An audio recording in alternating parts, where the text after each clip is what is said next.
Hello friends, today in this video we are going to discuss about the Citizenship Amendment Act 2019. Friends, this Amendment Act 2019 seeks to amend the Citizenship Act 1955.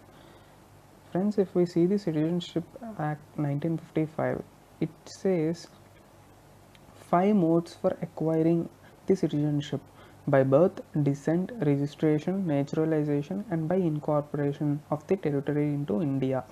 It also provides the registration of OCIs, means overseas citizens of India. Friends, first we need to know about the illegal migrants, and then we can discuss about the Citizenship Amendment Act 2019.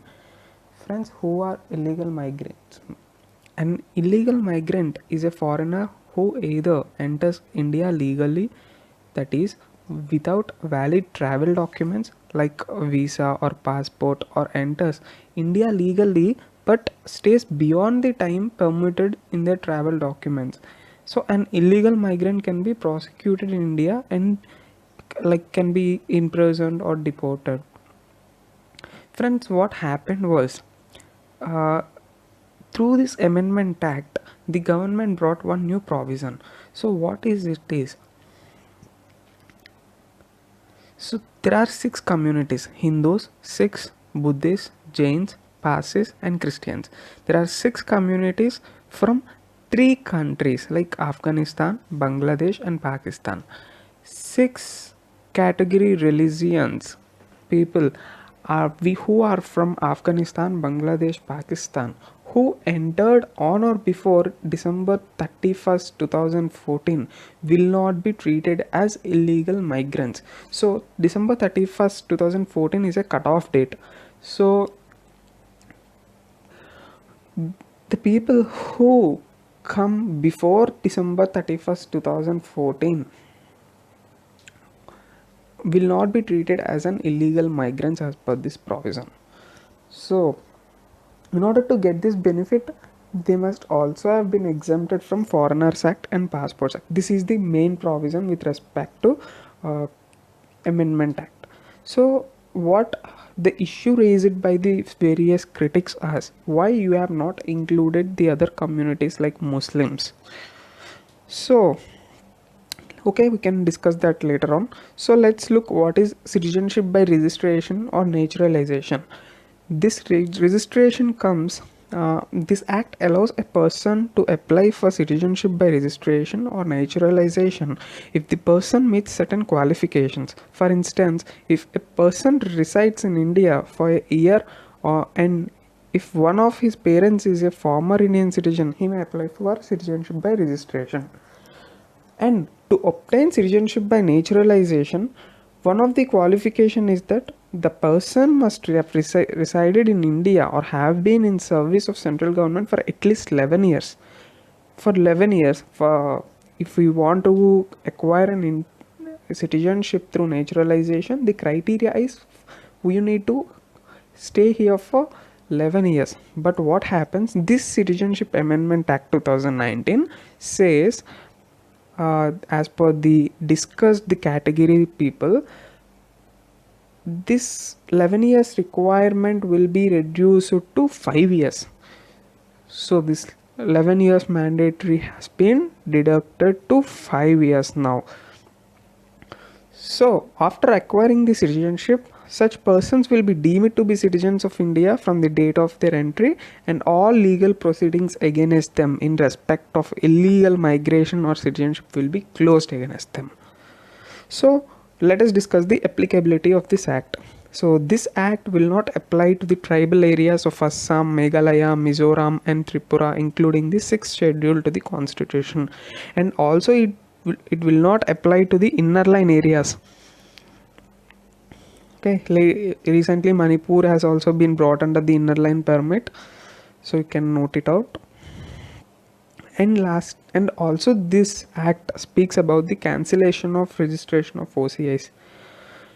Friends, this provision gives wide powers to the central government and also gives the discretion to the central government to cancel the registration of OCIs, overseas citizenship.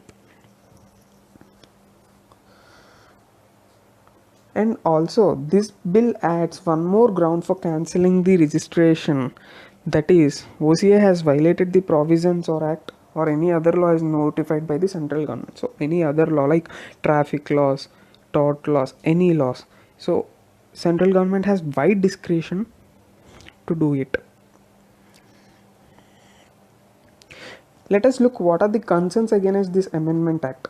So firstly, the issues in Northeast, it contradicts the Assam Accord of 1985, which states that illegal migrants irrespective of religion heading in from Bangladesh after March 25, 1971 would be deported. And secondly, critics further argue that extensive exercise of updating of NRC, that is National Register of Citizens, will become null and void due to this amendment act.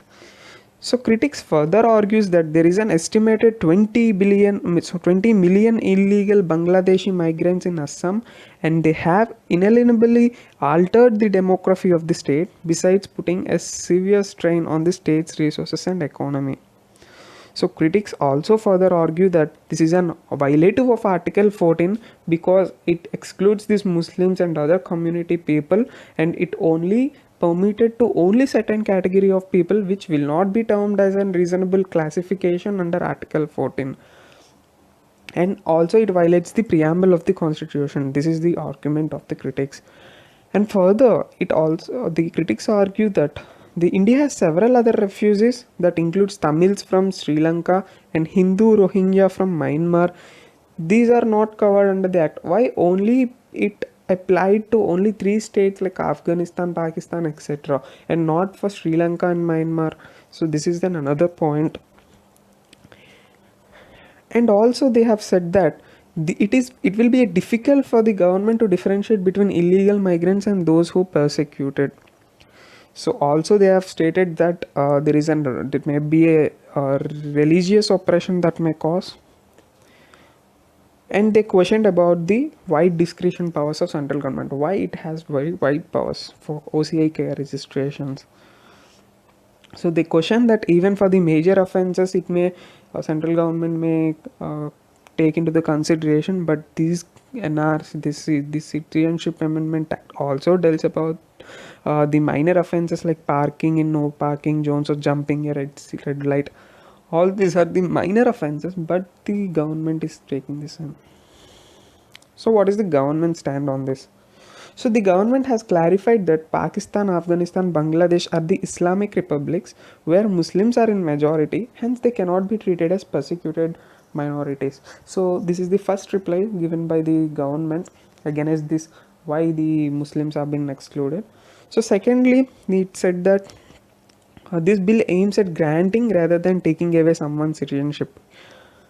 So it has assured that the government will examine the application from any other community on case-to-case basis. So government also said that it is a big boon to all those people who have been the victims of partition and the subsequent conversion of these 3 countries into theocratic Islamic republics.